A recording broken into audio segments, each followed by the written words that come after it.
வீட்டில் வந்து iPhone 13 Pro வாங்க போகிறோம் அப்படின்னு சொன்னோடனே எல்லாருமே ரொம்ப டென்ஷன் ஆனாங்க. ஏன்னா அதோட ப்ரைஸ் வந்து 1,14,000 அமேசானில், ஃப்ளிப்கார்ட்டில் 1,30,000 நம்மளால் அவ்வளோ அமௌண்ட் கொடுத்து வாங்க முடியாது. ஸோ அதுக்காக ஒரு 4 மாதமாக டைம் ஸ்பெண்ட் பண்ணி திங்க் பண்ணி என் ஃப்ரெண்டு கத்தாரில் ஒர்க் பண்ணான். ஸோ அவனை வாங்கிட்டு வர சொன்னேன்.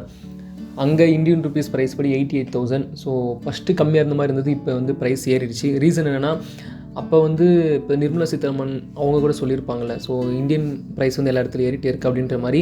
ஒரு கத்தார் வந்து 20 rupees இருந்தது, இப்போ வந்து 22.5 rupees ஆகிடுச்சு.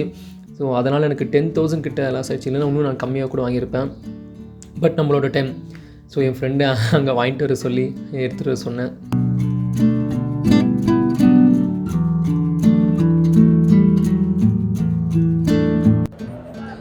இப்போ பார்த்தீங்கன்னா ஃப்ரெண்ட்ஸ், இப்போ நம்ம எங்கே இருக்கோம்னா இங்கே சென்னை ஏர்போர்ட்டில் இருக்கோம். நாங்கள் 7 o'clock வந்துவிட்டோம். அவன் வரத்துக்கு 9:30 கிட்ட ஆகும். ஸோ நாங்கள் லேட் ஆகும்னு சொல்லிட்டு ரொம்ப குயிக்காக வந்துவிட்டோம். மெட்ரோவில் வந்ததுனால நாங்கள் ஒரு 40 minutes வந்துவிட்டோம். இவங்க வந்து என்ன பண்ணுறது ஒன்றுமே புரியல. நிறையா ஃபாரினர்ஸ்லாம் வந்துட்டுருக்காங்க. ஸோ அவன் கத்தார்லேருந்து வரணும். கத்தார் ஃப்ளைட் டைம் வந்து 9:30 சொன்னான். ஸோ அதுக்காக வெயிட் பண்ணிகிட்ருக்கோம். ஸோ ஐஃபோனுக்காக பயங்கர வெயிட்டிங்.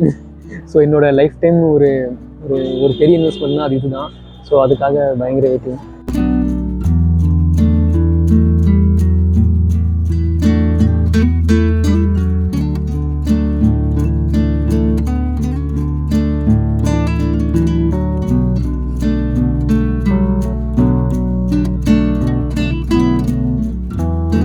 இவன் தான் என்னோடய ஃப்ரெண்ட். இவனை பார்த்து கிட்டத்தட்ட 4 years கிட்ட ஆகுது.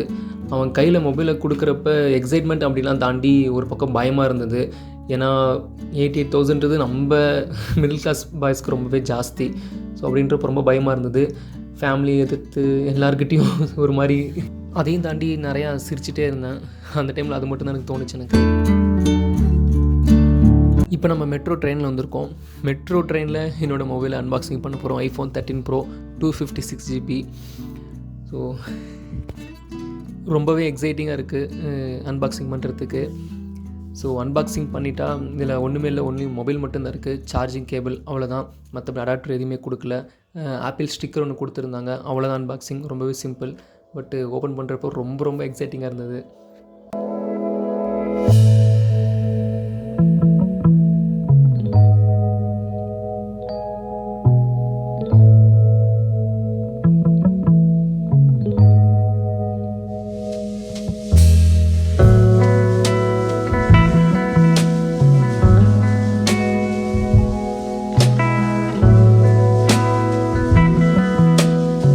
அடாப்டர் வாங்கலான்னு போனால் எங்கே போனாலும் 1900 கம்மி எங்கேயுமே கிடைக்கல. ஸோ வேலூரில் 1900 அடாப்டர் வாங்கிட்டோம். பேக் கவரு, டெம்பர் கிளாஸ்லாம் கேட்டால் பேக் கவர் 4,000 சொல்கிறாங்க, டெம்பர் கிளாஸு 2,500 சொன்னாங்க. அதெல்லாம் நம்மளால் பர்ச்சேஸ் பண்ண முடியாது. இப்போதைக்கு அடாப்டர் மட்டும் போதும் அப்படின்னு சொல்லிட்டு நம்ம ஊர் கிருஷ்ணகிரியில் வந்து நம்ம டெம்பர் கிளாஸும் பவுச்சும் போட்டாச்சு. ஸோ டோட்டலாக மொபைல் இல்லாமல் 2,500 adapter plus temper glass back work மட்டுமே நான் ஸ்பெண்ட் பண்ணுற மாதிரி இருந்தது. So too much of expensive.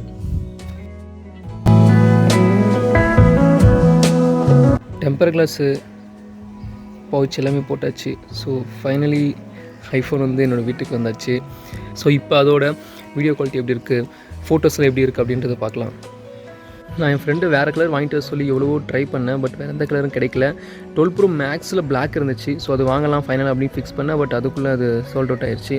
So கடைசியில் இந்த கோல்டு கலர், பட் இது பார்க்குறதுக்கு ஃபுல்லாகவே ஒயிட் மாதிரி தான் இருக்குது பேக்கில்.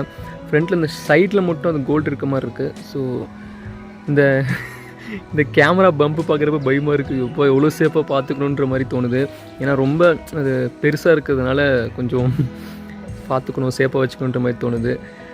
சைடில் எல்லாமே வந்து செராமிக் சீல் ஃபினிஷிங்.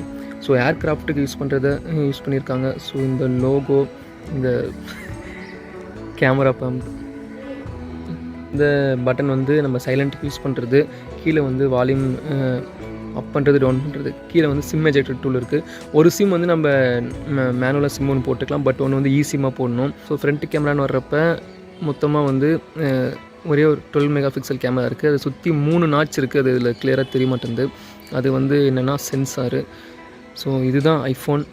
கீழே ஸ்பீக்கர் கொடுத்துருக்காங்க, நார்மல் ஸ்பீக்கர் ஒன்று, ஸ்டீரியோ ஸ்பீக்கர். கீழே வந்து லைட்டனிங் கேபிள்.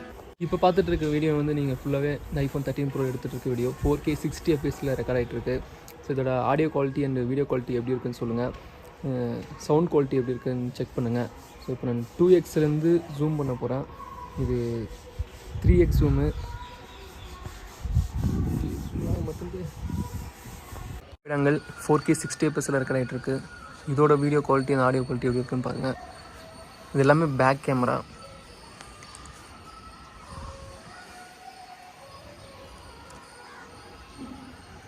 ஒன் எக்ஸ் எப்படி இருக்குன்னு சொல்லுங்கள் வீடியோ குவாலிட்டி.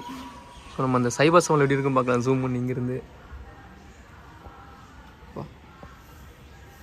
இது அல்ட்ரா வைட் ஆங்கிள்.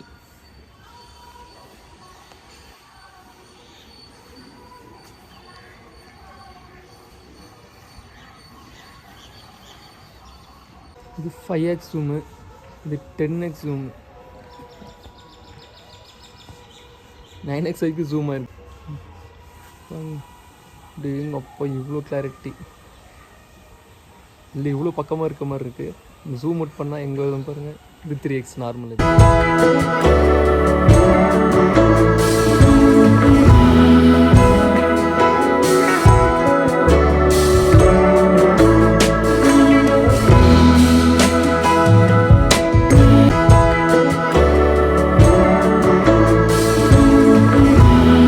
ஃப்ரண்ட் கேமராவில் 4Kல இருக்குது 60 fpsல. ஸோ இதோட வீடியோ குவாலிட்டி அந்த ஆடியோ குவாலிட்டி செக் பண்ணுங்கள். ஸோ இதோட குவாலிட்டி எப்படி இருக்குது, சேச்சுரேஷன் லெவல் பின்னாடிலாம் எப்படி இருக்குது. ஸோ இப்போ நான் அப்படியே ரொட்டேட் பண்ணுறேன், எப்படி அது எல்லாமே பின்னாடி எல்லாம் எப்படி சேஞ்ச் ஆகுது அப்படின்றத பாருங்கள். ஐஃபோனில் இருக்கிற ஒரே ஒரு பிரச்சனை என்னென்னா, இப்போ செட்டிங்ஸில் இருக்கிற கேமரா செட்டிங்ஸ் எல்லாமே வந்து ரொம்ப நாமளே சேஞ்ச் பண்ணணும், எல்லாமே மேனுவலாக பண்ணுற செட்டிங்காக இருக்குது. ஸோ அதை ஏன் இப்போ வரைக்கும் அவங்க வந்து மேனுவல் ஆட்டோமேட்டிக்காக கொடுக்கலன்றது தெரில. அது ஒன்று தான் இதில் இருக்கிற பெரிய பிரச்சனை. ஸோ அது மட்டும் அவங்க கொஞ்சம் சேஞ்ச் பண்ணியிருக்கலாம். அதே மாதிரி யூஸ் பண்ணுறதுக்கு யூசர் ஃப்ரெண்ட்லியாக இருக்காது, நிறைய பேர் யூசர் ஃப்ரெண்ட்லியாக இருக்காது. ஸோ நான் வாங்கினது எதுக்காகனா ஃபுல் கேமராக்காக மட்டும்தான் அதை வாங்கினது. இதுக்கப்புறம் குவாலிட்டி வீடியோஸ் பண்ணலாம், குவாலிட்டி கண்டென்ட் பண்ணலாம் அப்படின்றதுக்காக தான் இவ்வளோ ரிஸ்க் எடுத்து இந்த மொபைல் நான் வாங்கியிருக்கேன். ஸோ நான் எப்பயுமே இதை ஒரு விஷயத்தை தான் சொல்லுவேன், நீங்கள் இல்லாமல் நான் இல்லை.